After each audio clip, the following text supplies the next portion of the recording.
All right, you may remember the infestation of an invasive species known as spongy moth a few summers back.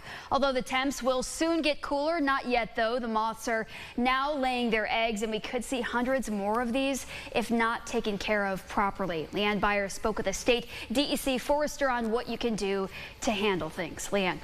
Yes, Robert Cole says that the spongy moth is a non-native insect from France that are known to feed on the leaves of a large variety of trees. The fall and winter seasons are the times that we see the egg masses on trees. If not taken care of, these masses, which contain about 600 to 700 eggs, can hatch come the springtime.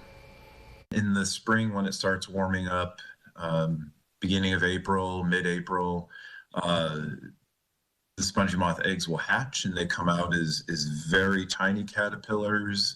And then people usually start seeing them, late April, beginning of May, when they're a little bit longer, but they're still really dark colored. After a few months, the caterpillars will begin to grow and start eating the leaves on trees, which in the long run could end up killing them. All that feeding, the tree can't produce the carbohydrates that it needs, like store over the winter and then put out a new flush of leaves in the spring. So when it's not making all that energy, it still needs to put leaves out. So then it's using all of its reserves.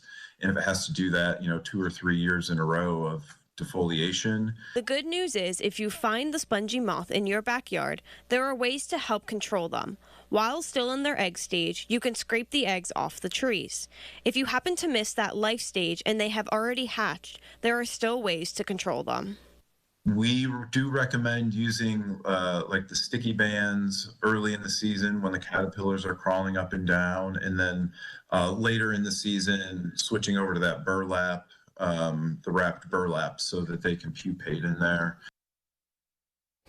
The DEC also asks for people to review the firewood policy to prevent the spread of these potential egg masses, because left untreated, they could end up spreading to new places.